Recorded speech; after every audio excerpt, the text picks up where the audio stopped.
Salut tout le monde, j'espère que vous allez bien, très bien, c'est Nazva pour une nouvelle vidéo. Et là, on va regarder le kit Razor Pod de chez Vapsio. Et après le plan serré, va se retrouver en plan large pour voir la taille des nuages, tout ça.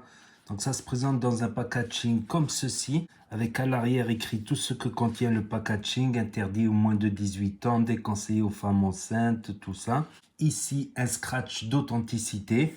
Et on va l'ouvrir. Pour l'ouvrir, il suffit de tirer comme ceci. Et en dessous, nous avons un petit carton enlevé.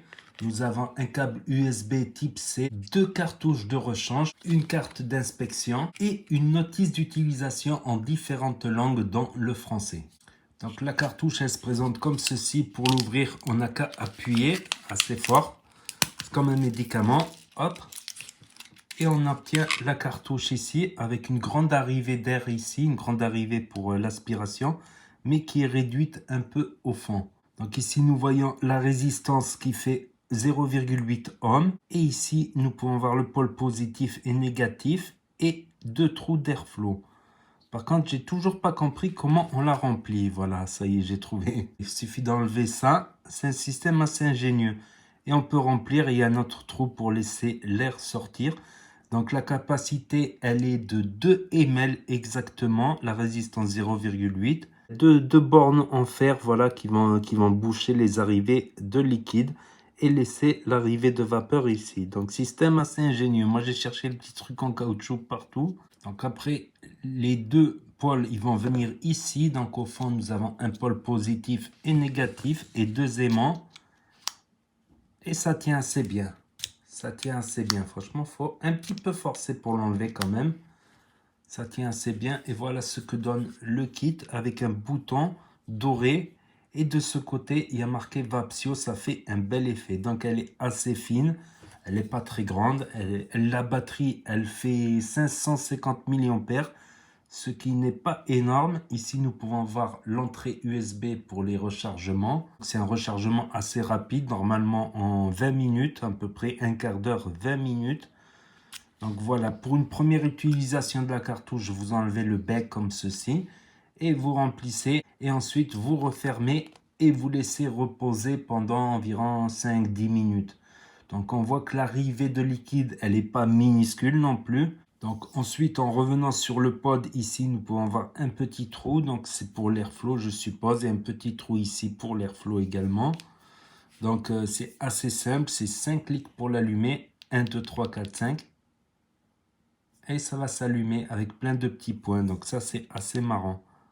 Donc je suppose aussi que ça représente la charge de la batterie et que chaque fois que ça va se décharger, il va y avoir des petits points lumineux qui vont diminuer. 1, 2, 3, il ne se passe rien. Et 5 clics pour l'éteindre. 1, 2, 3, 4, 5. Donc voilà, là elle est éteinte. Donc voilà, ce kit-là, il est équipé bien sûr de toutes les sécurités quand les tensions trop hautes, trop bas. Si vous restez vapé plus de 10 secondes d'affilée, voilà, il y a toutes les sécurités électroniques bien sûr. Par contre, un truc que je viens de remarquer, c'est que des fois tu veux enlever la cartouche, hop, mais tu enlèves juste le drip tip. Un petit conseil, enfoncez-le bien. Parce que si vous ne l'enfoncez pas bien, voilà, appuyez quand même dessus, voilà, pour l'enfoncer. Et vous n'aurez plus trop ce problème. Si vous le fermez mal, hop, vous me mettez la cartouche, vous voyez un petit jour là. Après, un des défauts, c'est que on va pas voir le liquide. Voilà, pour voir le liquide, il faudra fatalement enlever la cartouche pour regarder son niveau de liquide. Donc le voici, le voilà tout prêt, chargé et ça marche bien, ça marche bien.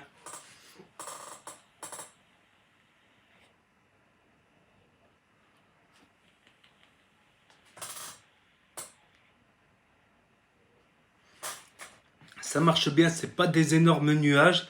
Donc le tirage il est assez serré vu qu'il y a des tout petits trous d'airflow de chaque côté. Donc il a quelques petites qualités et il a des défauts également. Donc niveau qualité, c'est qu'il est léger, discret, simple à utiliser. Il fait le job, il fait le job. Donc niveau saveur, par contre, je trouve pas que les saveurs sont extraordinaires, loin de là.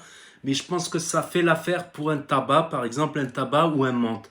Voilà, un menthe, je pense que si c'est pour vaper de la menthe dessus ou un tabac, ça fait largement l'affaire. Mais pour des jus un peu plus complexes ou certains fruités, je trouve que c'est pas le top niveau saveur, mais ça passe. Niveau autonomie, ben, si on est quelqu'un comme moi, qu'on chain vape, qu'on vape beaucoup, ben, on se met à le recharger plusieurs fois dans la journée, carrément, plusieurs fois dans la journée. Si on va pas beaucoup, que les pauses de 10 heures, midi, quelques barres, ça peut vous tenir un peu plus une après-midi, mais sinon, voilà, il n'y a pas assez de batterie. Et autre défaut, justement, quand la batterie est déchargée, vu que c'est un tirage très serré, on se met à aspirer le jus et on se met à boire du jus. Donc il y a quelques fuites aussi, des fois, de temps en temps, quand on le laisse longtemps, ça peut être un peu humide ici à la base, donc je prends un sopalin et j'essuie tout ça. Donc, et surtout quand il est, voilà, quand il y a pratiquement plus de batterie, ben, on se met à aspirer du jus, vu que les trous d'airflow sont minuscules, et ça fait un siphon, on va dire.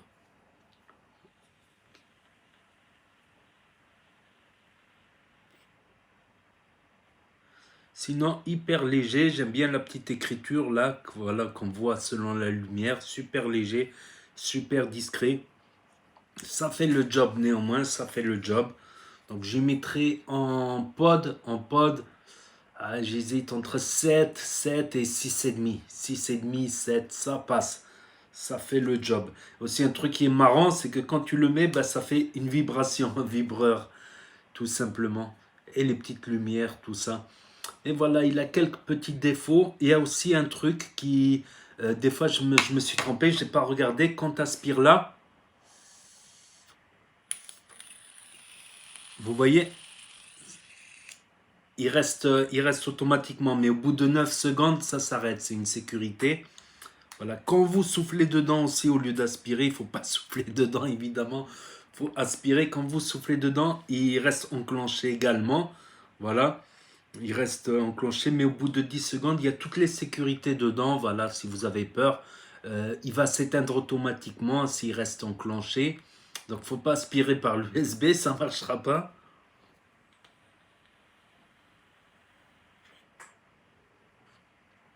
Comme j'ai dit, les saveurs ne sont pas extraordinaires, mais on les ressent. Ça passe, franchement, à part les petits problèmes de petites fuites, c'est voilà, au bout de pas mal d'heures à vapoter dessus, je sais pas pourquoi, il y a peut-être que le liquide il devient un peu plus fluide, ça devient un peu humide ici. C'est dommage, mais ça fait le job, ça marche. De toute manière, il faut toujours avoir un bout de sopalin, on ne sait jamais. C'est mieux un matériel qui ne fuit pas du tout, bien sûr.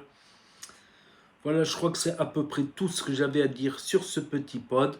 Donc n'hésitez pas à me dire ce que vous en pensez dans les commentaires, à mettre un pouce bleu, à vous abonner, à cliquer sur la cloche. Et je vous dis à très bientôt les amis les potos pour de nouvelles vidéos. Et vous savez très bien que si le courant passe, eh ben la cigarette elle trépasse et ça va peu bien.